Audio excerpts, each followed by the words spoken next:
jurídicos que nos permiten una correcta convivencia. Bien, eso fue el semestre pasado. Ahora nos toca compartir otra asignatura que también es nuestra especialidad, ¿no? Y esta vez vamos a pasar a compartir un curso que en estos últimos tiempos se viene comentando, se viene hablando bastante en lo concerniente a lo que viene a ser el bicentenario de la emancipación peruana, ¿no es cierto? Tenemos que diferenciar dos cosas, ¿no es cierto? Dos cosas. El bicentenario de la proclamación de la independencia, ¿no es cierto? Y que otro sería el bicentenario propiamente de la independencia del Perú. Y esto todavía sería de aquí a 5 años, ¿no es cierto? Contando de 2000 a 2004, ahí sí podríamos plenamente celebrar el bicentenario. ¿Por qué? Porque ahí sí se formaliza lo que es la emancipación peruana. Me refiero a lo siguiente. Eh, Nosotros como profesores de historia tenemos que tener pleno conocimiento de cada uno de los hechos fundamentales, ¿no?, que nos han llevado a esta etapa de la historia, ¿no? A esta etapa de la historia. Y, y en torno a ello, saber ejercer un análisis profundo, ¿no? Antes, en el proceso de la emancipación y post-emancipación. Entonces, por eso es que muchos hoy hemos estado escuchando varios comentarios o el análisis, no sé, el debate que están haciendo en el Parlamento, ¿no? Y hacen alusión a este término del bicentenario. Y dicen, ¿no?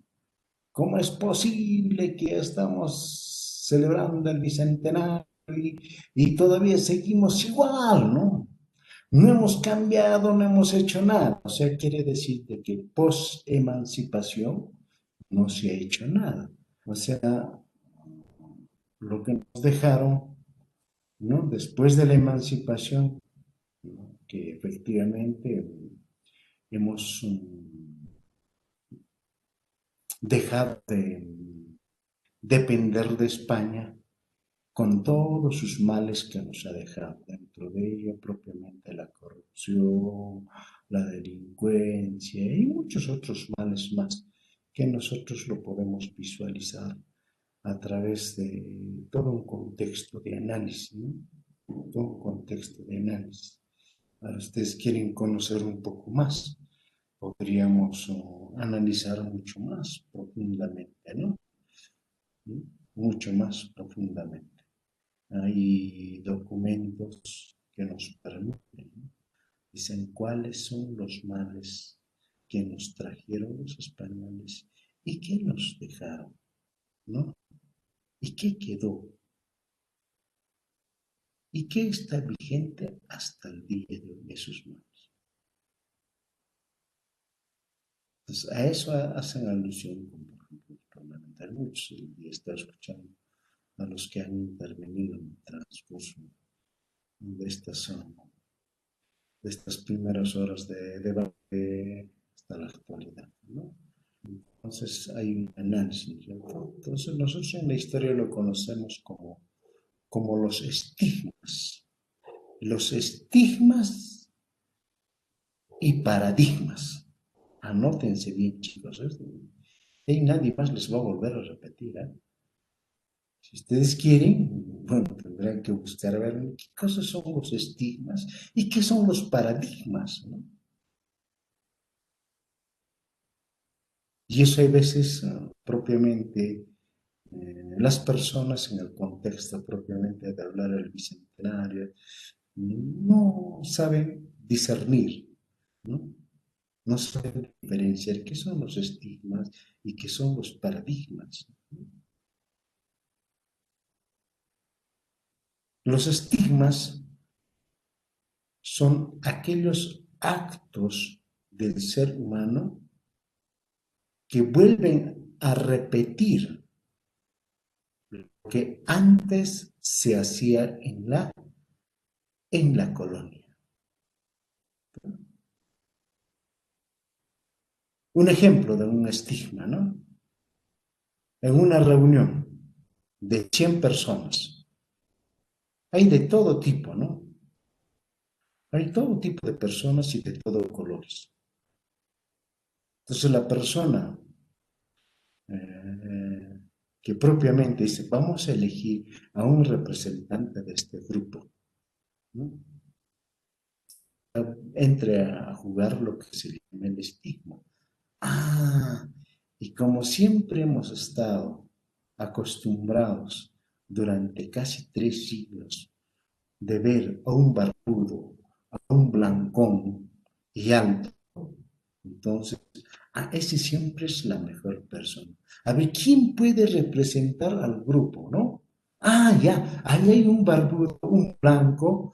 Ese es el que nos puede representar. Ese es uno de los estigmas que ha quedado, ¿no? Entonces, lo vemos a uno, a un cholito, y dice, no, ¿cómo? No, no, dice que imposible, ¿no? Ese es uno de los estigmas. Ustedes se acuerdan, quizás han escuchado, ¿no es cierto?, lo que se expresó Marta Chávez en referencia al ex premier que lo enviaron como representante a las Naciones Unidas. Ese es característico del estigma que queda de la colonia, ¿no? Que ella se cree descendiente de españoles, se cree, pues no sé qué cosa, ¿no es cierto? Entonces menosprecia, dice, ¿no? Él no era una persona idónea que podía ir a representar al Perú en las Naciones Unidas. ¿Cómo? Él está, bueno, por sus características físicas, ha debido de ir al consulado de Bolivia. Ese es característico de un estigma. Eso es lo que ha quedado. Ese es un contexto de un racismo, ¿no? Se dan cuenta cómo funcionan estas cosas. Y así hay muchos males que han quedado. Otro de los estigmas es la viveza criolla, ¿no? Y siempre miramos, ¿no? No la miramos con carita fea, que viene del campo, etcétera. Estos son unos cholitos. Más o menos tengo pinta y puedo, pues, como dicen, puedo cholearlos o puedo hacer lo mejor que quiera sobre estos, ¿no? Entonces es otro de los estigmas, ¿no? O sea, la viveza criolla, se cree el criollo porque tiene una pinta un poco más, etcétera, etcétera, quiere ser más que el otro, ¿no? Hay bastante ese contexto que se juega. Ahora también, si ustedes se sentaran y analizaran y vieran a ver cada una de las intervenciones de los parlamentarios, realmente podrían encontrar muchas cosas que nosotros podríamos contextualizarlo en la historia, ¿no? En la historia propiamente. Así podemos, entonces, los estigmas y los paradigmas son los modelos de vida que nos han dejado, ¿no? Y que hasta el día de hoy seguimos practicando, que seguimos practicando. Es decir, no hemos dejado de practicar eso. O sea, la sociedad, ya estamos a 200 años, ¿no es cierto?, de la proclamación. Hay que tener muy en cuenta de la proclamación de la emancipación, ¿no? Y no hemos cambiado nada. Sigue la delincuencia, sigue la corrupción, ¿no? Ha quedado todavía y es cosas no hemos podido borrar. Y por eso son los paradigmas, los modelos que han quedado. Y eso es lo que vuelven a repetir los parlamentarios, ¿no? Dicen, a vísperas de cumplir los 200 años o celebrar el bicentenario y no hemos cambiado nada y seguimos igual, tal conforme hemos empezado en un proceso de la emancipación, etcétera. Bueno, como profesores de historia, ahora debemos saber cuáles son los estigmas y los paradigmas que han dejado los españoles, ¿no? ¿Y por qué ellos se refieren que nada hemos cambiado? ¿Por qué? Porque seguimos con los modelos de vida que nos han dejado los españoles o con los modelos de vida de forma de manejar un Estado que nos han dejado y eso todavía lo seguimos practicando. A eso se refiere. Entonces nosotros en el proceso de la historia tenemos que saber contextualizar correctamente. Por algo somos profesores y tenemos que vertebrar eso, ¿no es cierto? Entonces, algún alumno capaz por ahí les pregunta y les dice, profesor, ¿por qué los parlamentarios siguen hablando de esa forma? Dice, estamos igualito como hemos empezado la vida después de la emancipación. Dice que no ha cambiado nada el Perú. ¿Y cómo ustedes podrían responder? A ver, ¿qué dice? Acá hay algo, a ver, dice su audio, profesor. El audio está bien. A ver, ustedes más bien revisen, a ver, por favor. Capaz está en bajo volumen. El mío está bien. ¿Ya? A ver, siempre una revisadita, chicos, para poder entendernos un poquito mucho mejor. ¿Ya? Entonces, como les volví a repetir, entonces, ¿cómo ustedes responderían? A ver. Entonces rápidamente se van a acordar lo que algún día el profesor Valerio le dijo, ¿no? A los famosos estigmas y los paradigmas.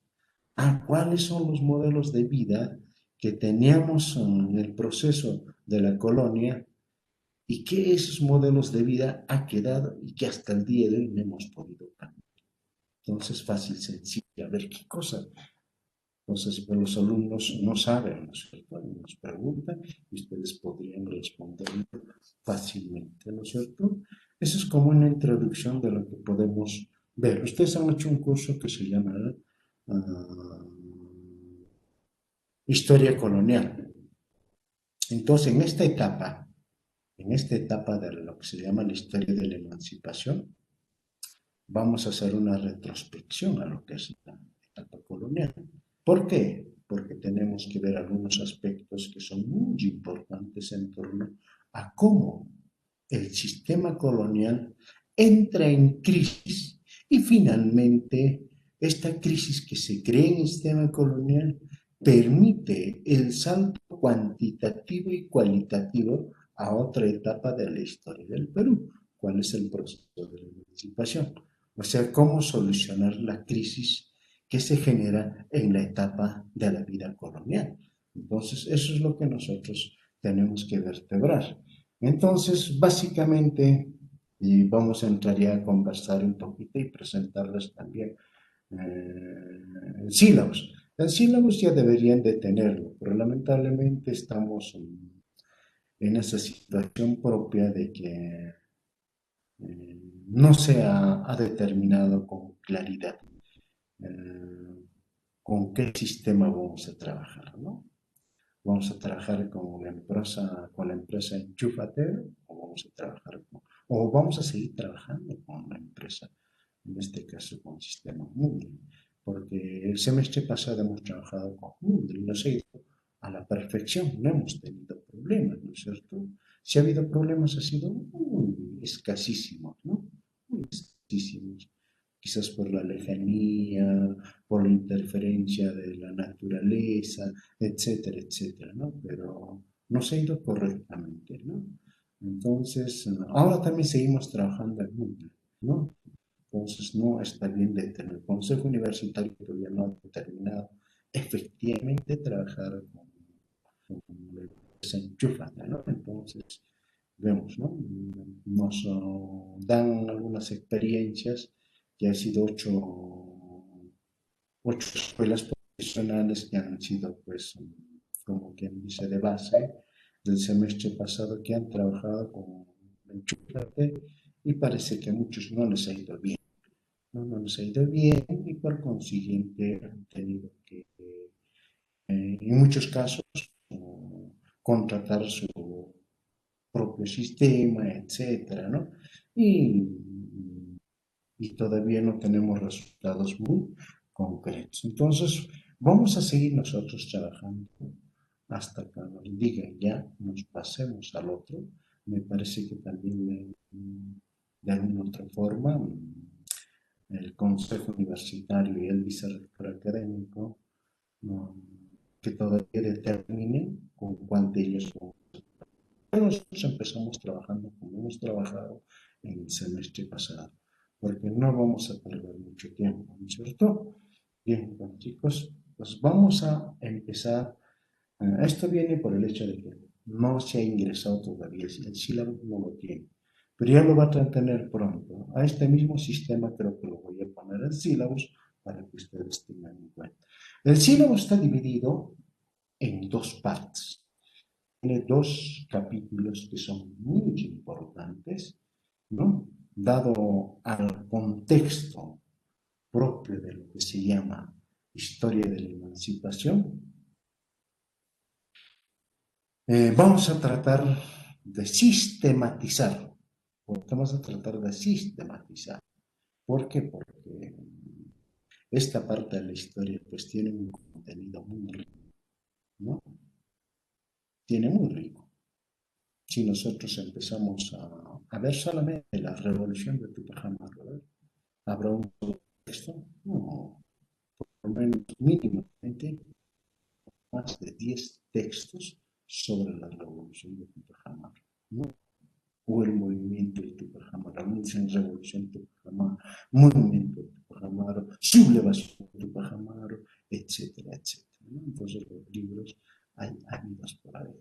Solamente un hecho de que tiene los otros, veamos, ¿no es cierto? En sí mismo todo el proceso de la emancipación, como por ejemplo, yo tengo 6 tomos, ¿no?, de emancipación. Vamos a leerlo, los 6 tomos va a ser imposible, sino que vamos a hacer de esos 6 tomos, vamos a utilizar un libro, un tomo vamos a utilizar, ¿no?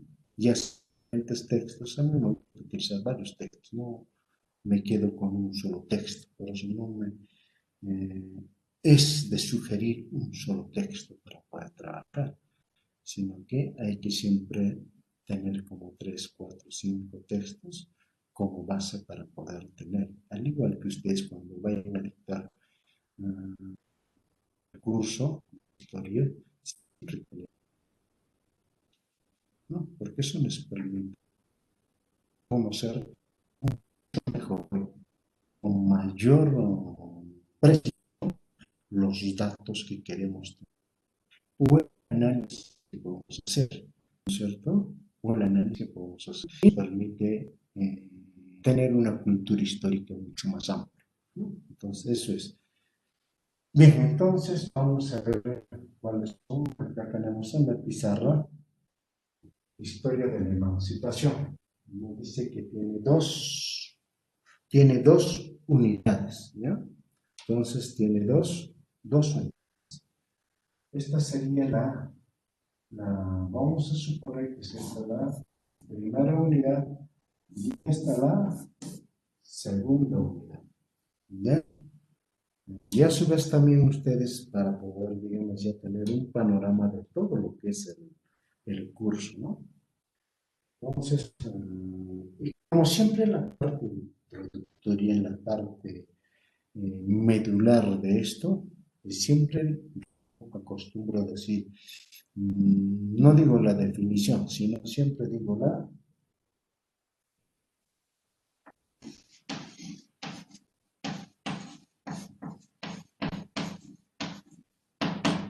la concepción. ¿Sobre qué?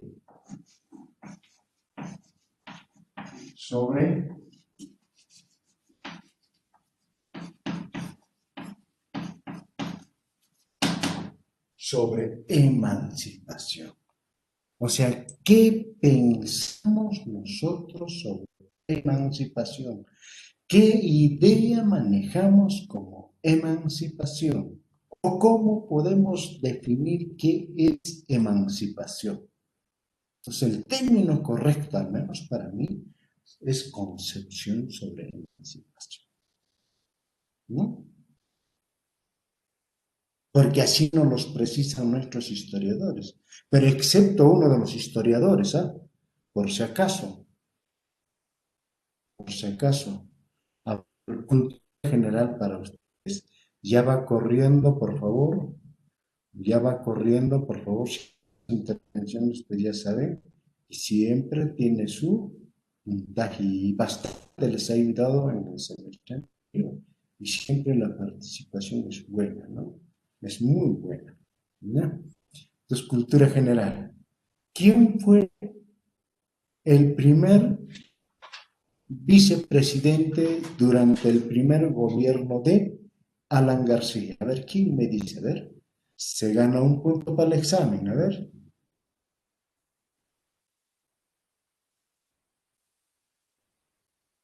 A ver, ¿quién me dice quién fue el primer vicepresidente durante el primer gobierno de Alan García? A ver,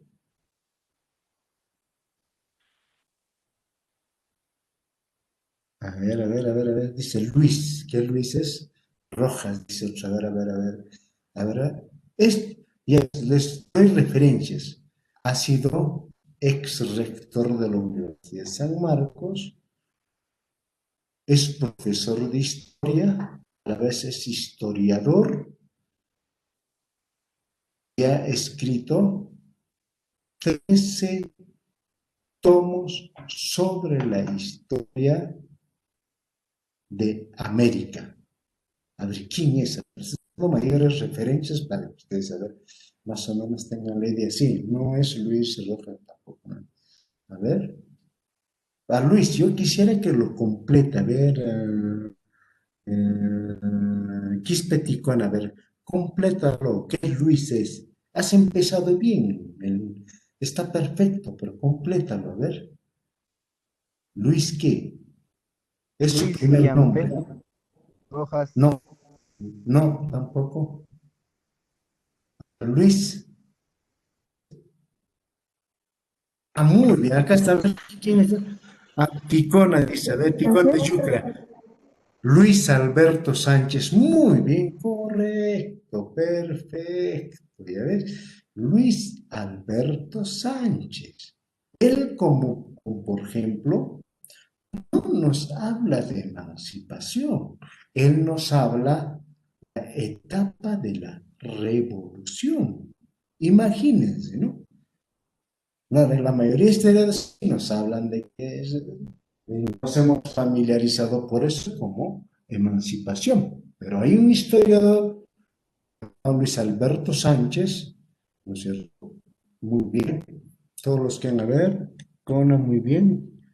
Tenemos a Johan Maquera y otros, ya bueno, se han ganado su punto para el examen. Vayan acumulando, porque siempre es necesario. ¿Ya? Muy bien, chicos. Entonces, pues, si ustedes leen su libro, tiene 13 tomos sobre historia de América, ¿no? Que es muy bonito, historia de América. Él no se refiere en ningún momento sobre emancipación, sino más bien se refiere a la etapa de la revolución, chicos. ¿Ya ves? ¿Se dan cuenta? Hay otro que también no nos habla sobre emancipación, ¿no?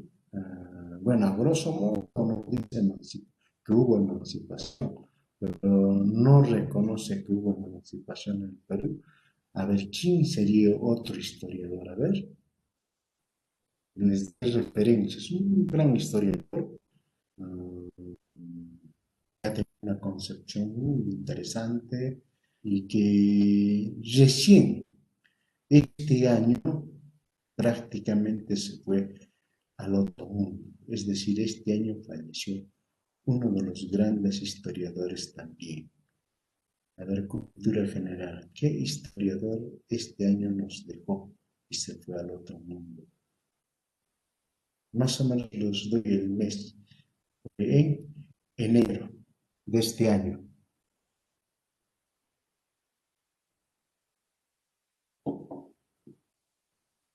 gran historiador. Tiene 4 libros sobre historia del Perú que se llaman Tratados de Historia del Perú. ¿No? Tratados de Historia. Muy bien, que dice Pablo, que Pablo, no, muy bien, ahí está. Leonela, muy bien. Pablo Macera, muy bien, Pablo Macera. Si ustedes leen a Pablo Macera tampoco nos reconoce la vida de emancipación. Por eso divide la historia del Perú en 2 etapas, ¿no es cierto? Por eso divide en 2 etapas, nada más, dice. La etapa independiente y la etapa dependiente. La etapa independiente es desde el inicio de la presencia del primer hombre en el Perú hasta 1532, que llegan los españoles. Y a partir de 1532 hasta el día de hoy lo llama la etapa dependiente. Por lo tanto, no reconoce la emancipación. Ya estamos viendo 2 historiadores del Perú que no están queriendo o no han reconocido con su nombre propio lo que se llama la emancipación, pero se dan cuenta. Entonces, no todos los historiadores tienen la misma forma de pensar. No, no, no. Porque tenemos una cantidad de libros. ¿Por qué? Porque cada historiador piensa a su forma y a su manera. ¿Cierto? Eso es característico. Por eso acá ponemos concepción sobre la emancipación. Por eso ponemos, a ver, ¿qué pensamos sobre la emancipación? Eso de entradita lo vamos a ver, ¿ya? Y el otro, y esta segunda parte, viene propiamente lo que son,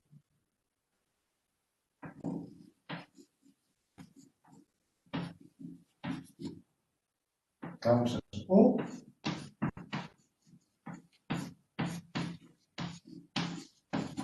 factores de la emancipación, ¿no? Causas, factores de la emancipación.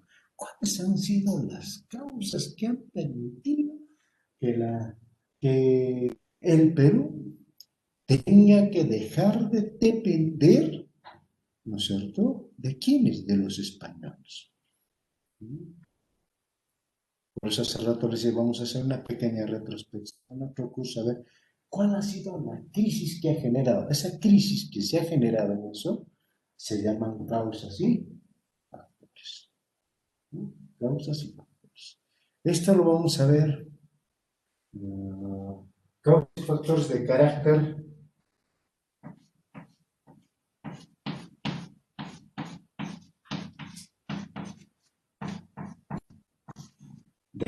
interno. O sea, ¿qué ocurrió al interior de la colonia peruana? ¿No? Y después también vamos a ver las cosas de carácter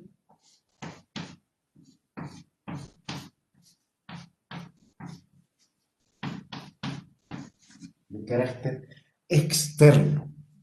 ¿Qué, qué factores, ¿no?, externos han influenciado para qué? Para que nosotros nos podamos separar. O básicamente, ¿no? ¿Qué factores han permitido que nosotros propugnemos la liberación, ¿no es cierto? Porque la libertad es uno de los aspectos muy importantes, ¿no es cierto? Uno de los valores muy trascendentales es la libertad, ¿no es cierto? La libertad. La libertad dice sobre todas las cosas, ¿no es cierto? Entonces, eso. Ahora, dentro de todo esto, interno, vamos a ver que también dentro de ese proceso hemos tenido bastante, lo que se llaman los movimientos, movimientos sociales de los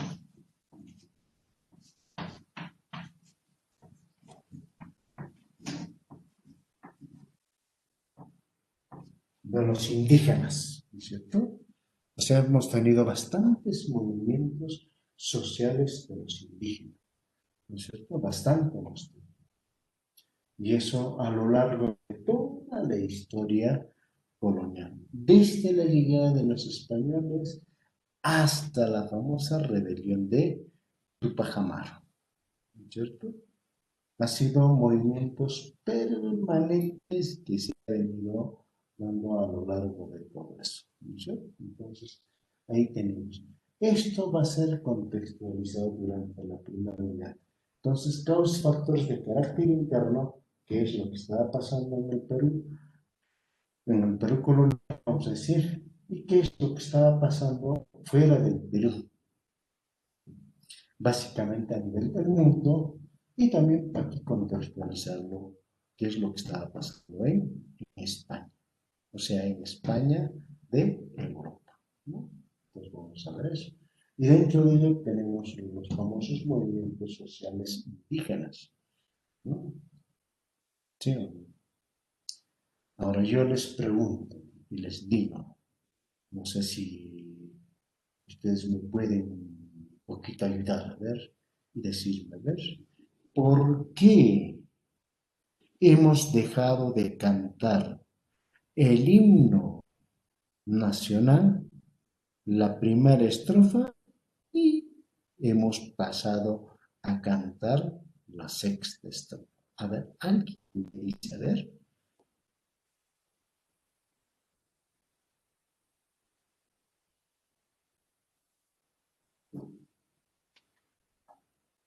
¿qué pasó?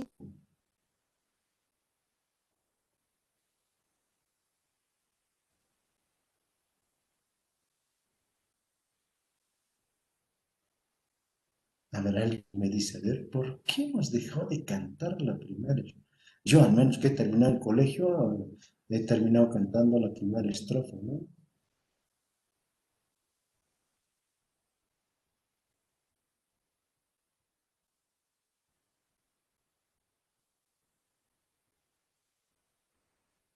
A ver, chicos, a ver, despierten, ¿qué ha pasado? O sea, de la noche a la mañana nos dicen, no, ya no hay que cantar la primera estrofa, ¿sí, no? ¿Por qué? Porque eso incluso es... ¿Por qué? Porque vemos que la primera estrofa no estaba contextualizado al quehacer de la historia peruana, o propiamente no estaba contextualizado al proceso mismo de la historia en que nosotros hemos vivido, ¿no es cierto? Entonces, a eso.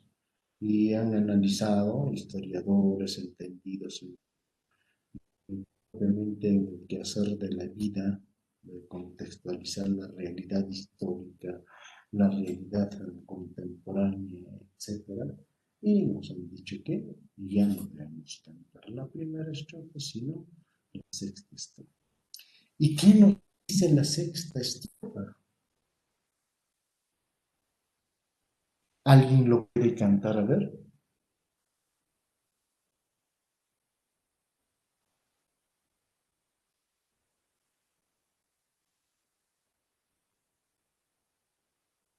¿Alguien quiere cantarlo? A ver, le pongo 2 puntos al examen. ¿Quién me canta? A ver, la sexta estrofa, a ver. Eso sí. Nada de reírse, pero tiene que ser en serio, ¿no? En serio. En su cima, los Andes sostienen. Ya. En su cima, los Andes, ya, sigue, sigue, sigue. ¿Qué más? A ver, ¿qué más sigue? A ver.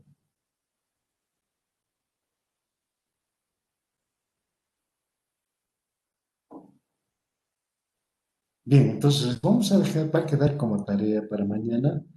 A ver, comparar la primera estrofa con la sexta estrofa, ¿ya? La primera tarea, ¿ya? Comparar, aunque estés más o menos dentro.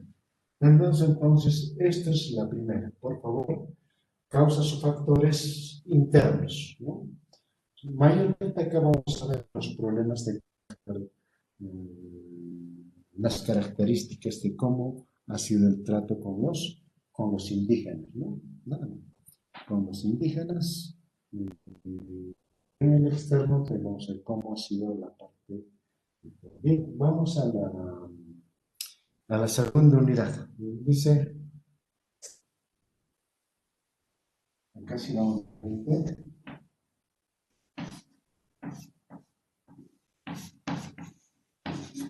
conflictos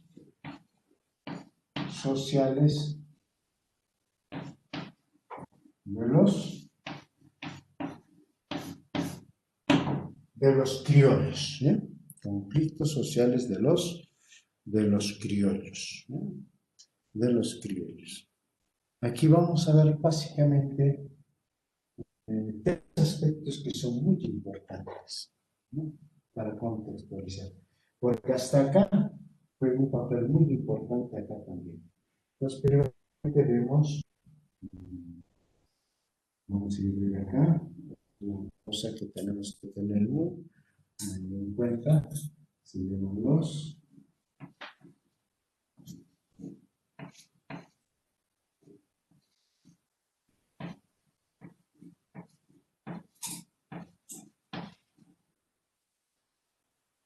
los precursores, o sea, el papel de los precursores, ¿no? Ustedes saben que juega un papel muy importante los precursores, ¿no? Los precursores. Y dentro de este contexto también es un aspecto que es muy importante y lo que es, vamos a poner acá con otro colorcito verde. Entonces, este es uno, este es otro. Entonces tenemos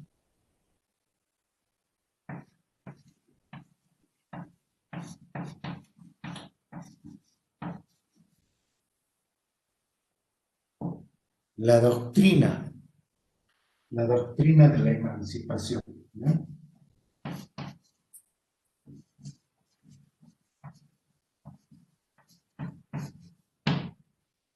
¿Cuál ha sido la doctrina de la emancipación? O sea, tenemos los precursores y la doctrina de la emancipación, ¿cierto? Es decir, las ideas fundamentales que nos han llegado a conducir, ¿no es cierto?, como filosofía, como parte doctrinaria, ¿no? ¿Bajo qué? Esto simplemente con una pregunta. ¿Por qué los españoles nos llamaban los patriotas y los patriotas les decíamos los realistas? ¿Cierto? ¿Por qué nos decían los patriotas a nosotros y por qué a ellos les decíamos los realistas?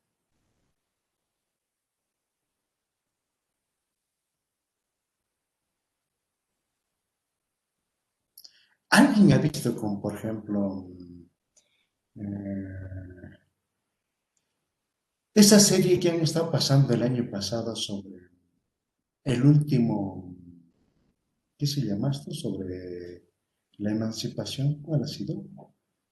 A ver si se acuerdan. Ah, la última bastión, ¿se acuerdan o no? ¿Alguien ha visto esa serie, La Última Bastión, del año pasado?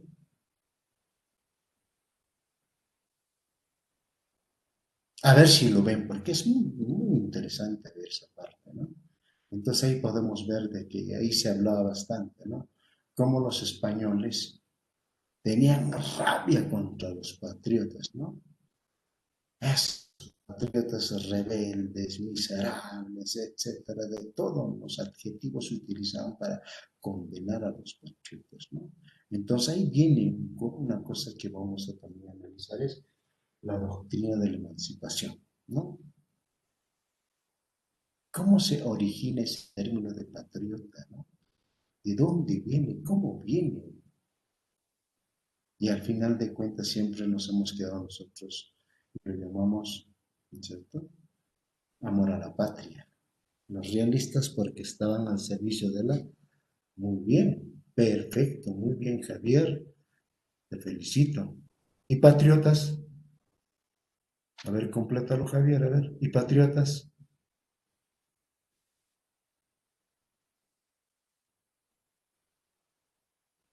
A ver, Javier, Ernesto, si o alguien lo puede completar, a ver. ¿Y patriotas?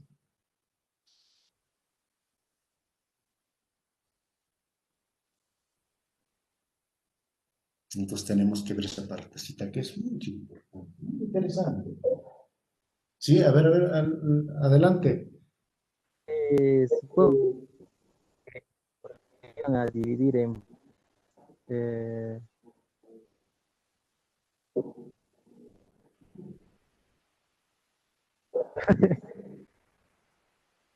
A ver, tú que es Javier Ernesto Valeriano, ¿tú qué me estás diciendo? A ver, dice el hecho de, tú cuando vas a otro país, ¿no? ¿Qué sientes, no? Sobre tu país.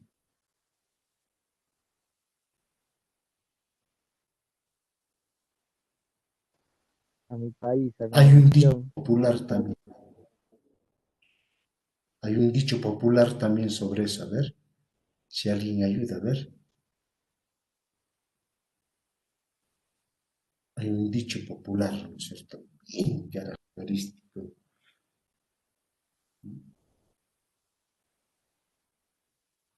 ¿Qué decimos? Ah, la patria, ¿no es cierto? Es la tierra donde hemos nacido y por lo tanto hay que defenderlo, ¿sí o no?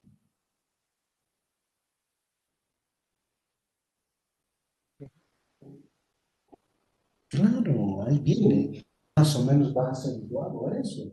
A eso es lo que tratan de salir. Entonces vamos a ver, de cómo es que todo esto se origina, ¿no? Bien, bueno, bien, sigamos a ver con un otro. Serían los, entonces tenemos, después viene lo que se llama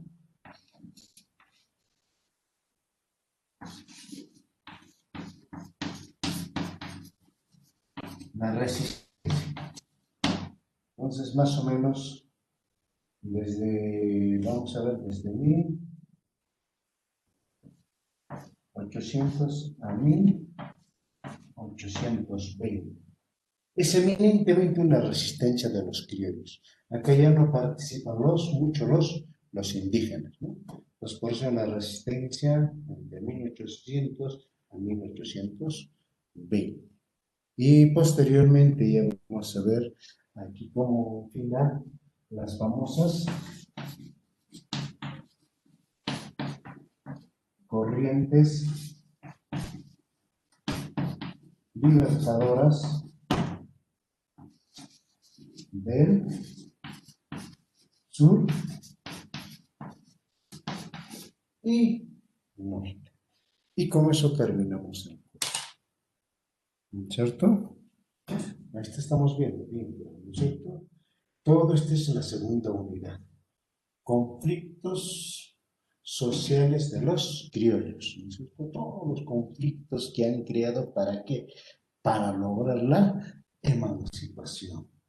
Pues dentro de eso siempre partimos por los precursores, ¿no es cierto? Los precursores finalmente se siente una doctrina, ¿no es cierto? Y luego la resistencia, ¿de verdad? Entonces, ¿cuáles son las principales resistencias que ha existido? Y finalmente terminamos con las dos corrientes libertadoras, ¿no? Con las dos corrientes libertadoras, la corriente libertad del sur y la corriente libertadora del norte. Y con eso estamos terminando, ¿eh? El curso. Lo vamos a trabajar como el semestre pasado. Hay bastantes lecturas que siempre los voy a enviar también para que ustedes lean.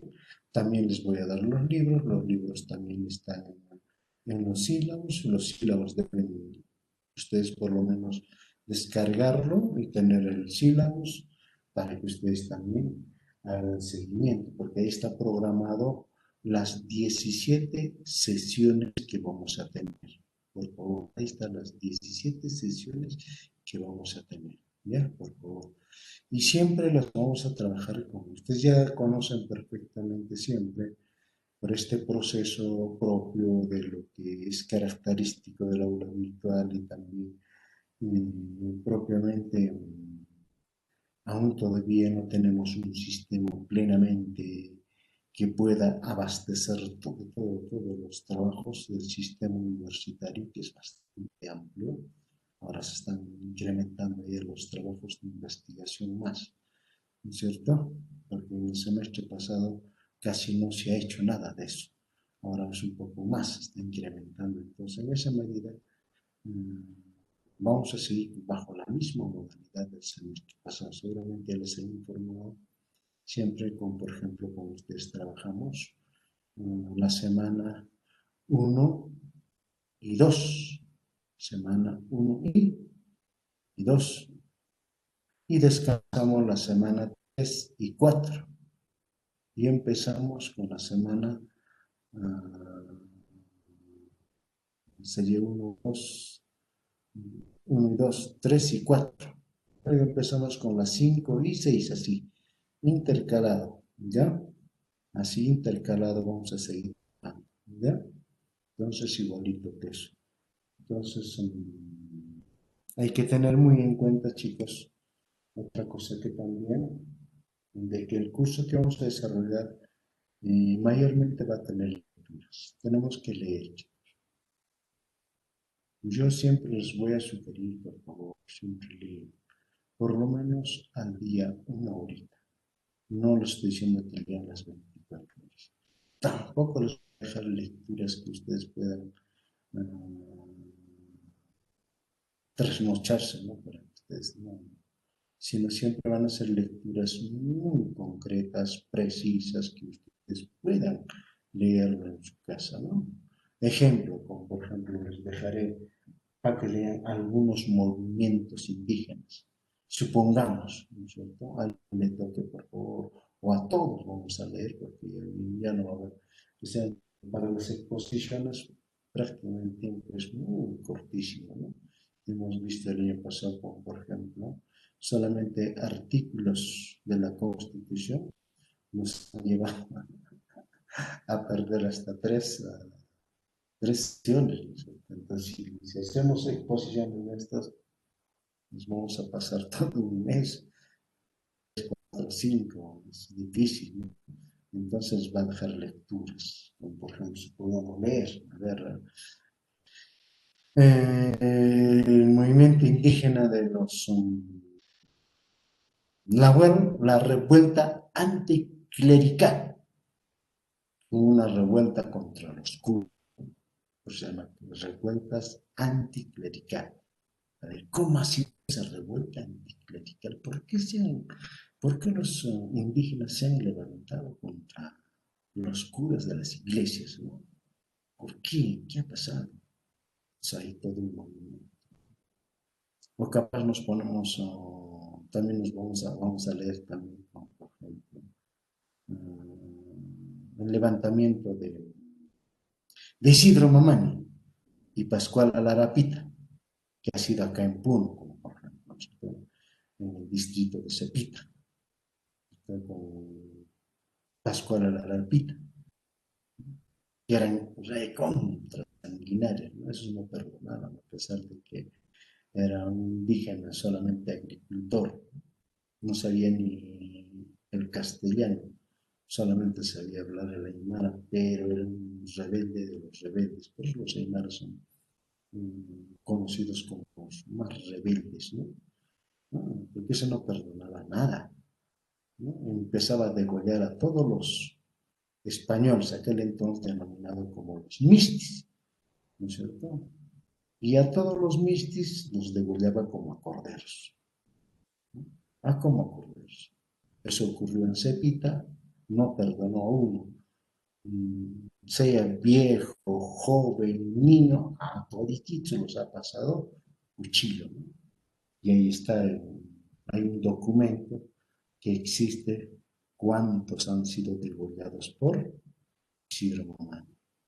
Llegaron a Chucuita, igual hicieron en Chucuita también una encarnizada masacre contra los mistis, ¿no?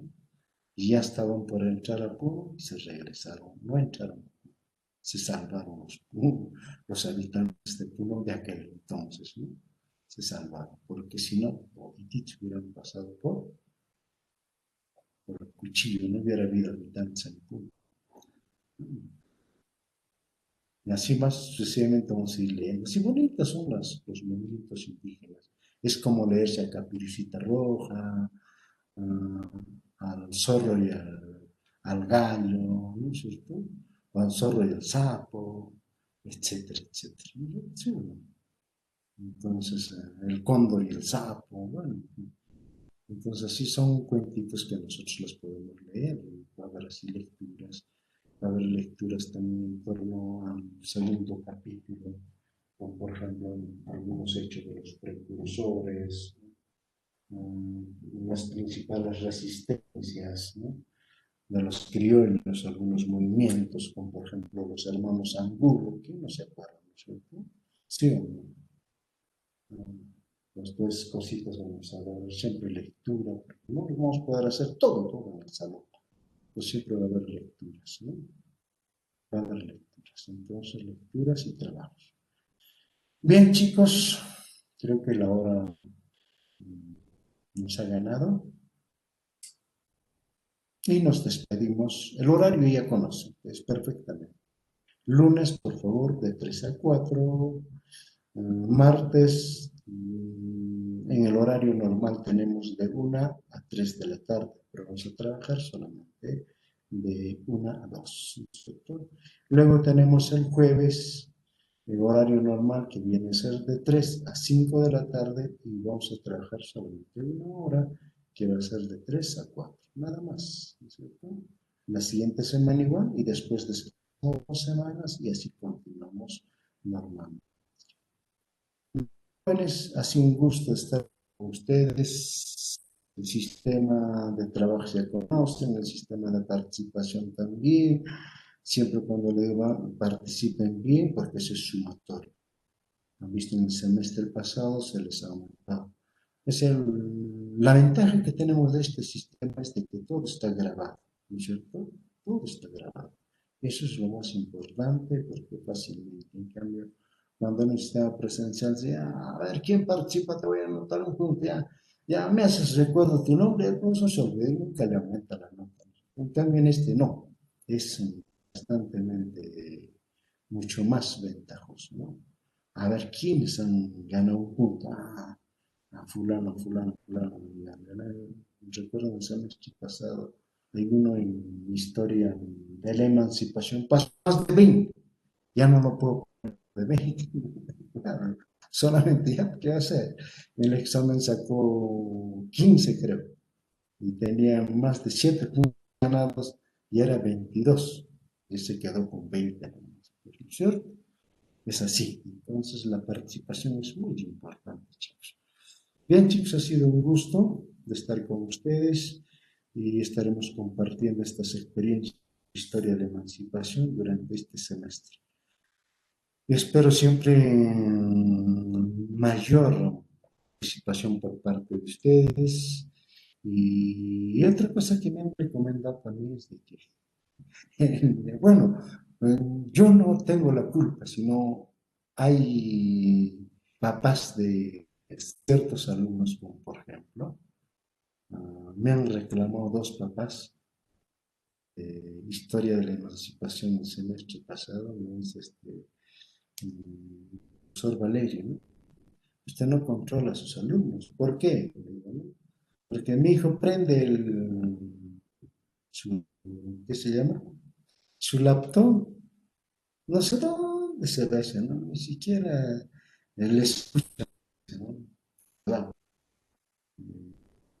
Y me dice, tienes que sacármelo del ancho porque su papá lea, quiere que lea. Su papá también es profesor, justo también es profesor de sociales. Y me dice que no está leyendo, me dice, no está leyendo. no está haciendo nada. Siempre he visto que sus trabajos son pues, bien pobres, ¿no? Teniendo un papá que también es disocial, sí tiene bastante información bibliográfica y no le está sacando provecho, ¿cierto? Pues yo dije, pues este chico va a ser bueno, pero no, se ha descuidado. Entonces me dice que siempre, de vez en cuando, debes llamarme, dice, ¿no? A ver si está en sala o no está en sala. Entonces, voy a, de inmediato que tengamos ya el consolidado de listas, siempre los estaré llamando uno por uno, a ver si están en sala o no están en sala. Es por recomendación de los papás, ¿no? Porque después se prende y después se va. Ni siquiera le escuchan, me dicen, ¿no?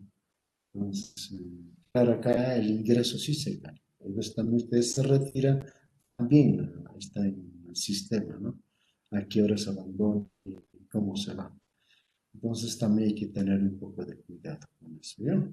Siempre los voy a estar llamando, no los podré llamar a todos, pero unos dos o tres al azar, a ver si están presentes en sala o no. Bien, chicos y todos, estamos queriendo pasar de la hora. Cualquier cosa mañana, chicos, mañana a la 1 de la tarde. Hasta mañana, chicos, cuídense. La salud siempre primero. Hasta mañana. Hasta La mañana, Milagros. Hasta mañana, hasta mañana.